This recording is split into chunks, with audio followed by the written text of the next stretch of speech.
Hi guys, this is Seth. Welcome back to Warthog Defense. Ukraine continues to strike deep behind Russian lines, targeting everything from fuel depots and oil refineries to artillery systems, rocket launchers and command personnel. In just the latest wave of attacks, Ukrainian drones and aircraft disrupted fuel supplies, destroyed valuable military equipment and forced another Russian refinery to halt operations. As Kyiv expands its long-range strike campaign, the question is no longer whether Russia can absorb these losses, but how long it can sustain them. In this video, we'll examine the latest strikes, their battlefield impact, and what they reveal about the evolving state of the war. Over the past weeks, Ukrainian forces have continued a sustained campaign of strikes against Russian military positions, logistics networks, and energy infrastructure, reflecting a shift toward deep, multi-layered pressure rather than isolated battlefield engagements. The pattern of attacks shows a coordinated effort to disrupt supply chains, degrade operational capacity, and force Russia to constantly divert resources toward rear area defense rather than frontline advancement. One of the most direct battlefield incidents involved a Ukrainian MiG-29 carrying out a precision strike on Russian positions in Tyotkino in the Kursk region.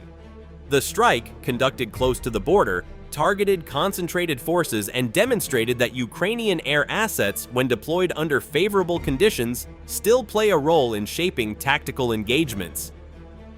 While much of the war has become dominated by drones and artillery, this type of airstrike underscores that manned aircraft continue to be used selectively for high-value targets or time-sensitive opportunities.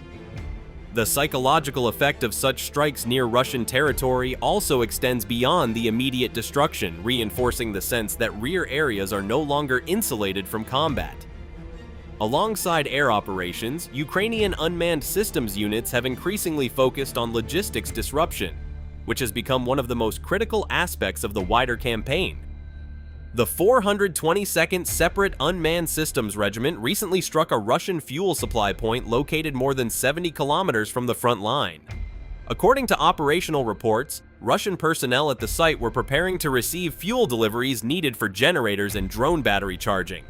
The strike prevented the arrival of gasoline, diesel, and gas supplies, effectively interrupting a localized energy cycle that supports frontline communication and reconnaissance systems.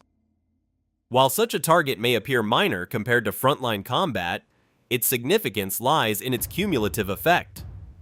Modern warfare at this stage is heavily dependent on uninterrupted energy flow, especially for drone warfare, electronic systems, and mobile command posts. Energy infrastructure has also become a central vulnerability in the broader conflict. Reports indicate that Russia's Kuibyshev oil refinery temporarily halted crude processing following a drone attack. Damage to key refining units, including AVT-4 and AVT-5, each capable of processing roughly 10,000 tons of crude per day, highlights the scale of industrial disruption being achieved through relatively low-cost unmanned systems. Even temporary shutdowns in refinery capacity create cascading effects, including fuel shortages, logistical delays, and increased strain on distribution networks. In wartime conditions, where fuel is essential not only for vehicles but also for generators, heating, and industrial output, disruptions at this level can ripple across both military and civilian sectors. On the tactical battlefield, Ukrainian strike units have also reported continued success in destroying Russian artillery systems and armored assets. The Straj unit from the Pomsta Brigade reportedly eliminated a Russian 152mm Gyatsint B howitzer along with additional equipment during combat operations. The destruction of heavy artillery remains significant because systems like the Gyatsint B are long-range assets designed to shape entire sectors of the front. Each loss reduces Russia's ability to conduct sustained bombardments, particularly in contested areas where artillery superiority is decisive. Further north and along critical axes such as Lyman, Ukrainian Phantom drone crews have been conducting systematic attacks on Russian equipment concentrations. These strikes have reportedly resulted in the destruction of multiple vehicle types, including a Grad multiple launch rocket system, an artillery tractor, a ground robotic platform, and a self-propelled gun.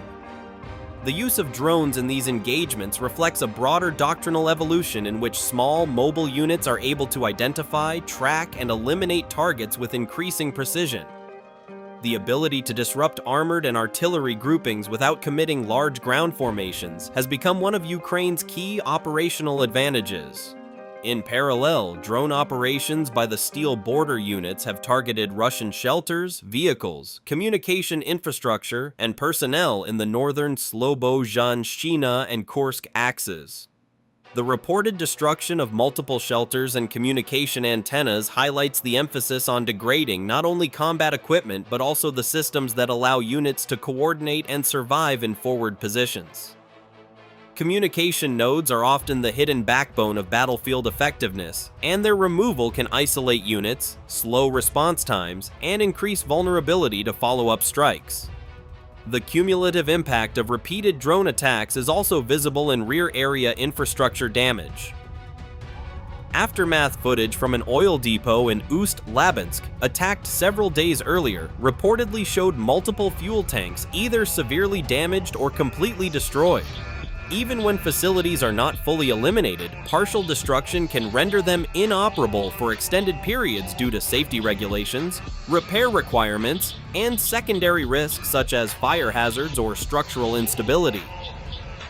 This creates a strategic delay effect, where capacity is not just reduced but temporarily removed from the system entirely. In another significant strike, Ukraine's Perun drone battalion of the 42nd Brigade reportedly targeted and destroyed a fully loaded Russian BM-21 Grad launcher concealed inside a hangar. The resulting explosion not only eliminated the system itself, but also heavily damaged the structure housing it. This type of strike demonstrates an important evolution in drone warfare: the increasing ability to locate concealed assets rather than only exposed vehicles. As concealment techniques improve, so too does the sophistication of reconnaissance and targeting methods, creating a constant cycle of adaptation on both sides. Beyond equipment losses, targeted strikes have also extended to command and personnel levels. Ukrainian K-2 drone operators reportedly eliminated a Russian officer, Naran Ochir-Goryaev, who had previously been involved in reporting operational successes to Russian leadership regarding advances in Donetsk region. While individual officer losses do not typically alter the strategic balance on their own, they can have disproportionate effects in units where experienced leadership is limited and command continuity is essential for coordinating offensive operations. Taken together, these incidents reflect a broader operational pattern rather than isolated events. Ukraine's approach increasingly combines three interconnected layers of warfare. The first is tactical battlefield attrition, targeting artillery, vehicles, and personnel engaged in direct combat.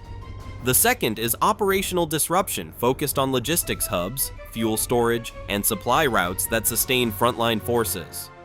The third is strategic pressure aimed at energy infrastructure and industrial capacity that supports the wider war economy. The consequences of this approach are cumulative rather than immediate. Russia is forced to allocate more resources to air defense systems protecting rear areas, stretching coverage across a larger geographic space. Logistics chains become more fragmented as fuel depots, transport routes, and storage facilities are repeatedly targeted. Frontline units experience intermittent shortages or delays, which can reduce operational tempo and limit the scale of coordinated offensives. At the same time, Ukraine's reliance on drones and precision strikes reflects both technological adaptation and necessity.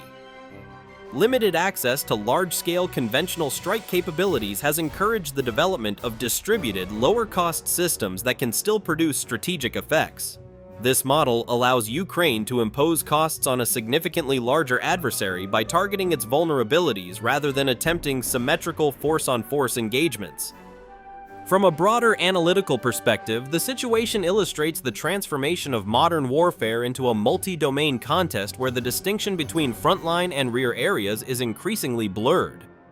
Energy infrastructure, communication systems, and logistics networks have become as critical as armored formations or infantry positions.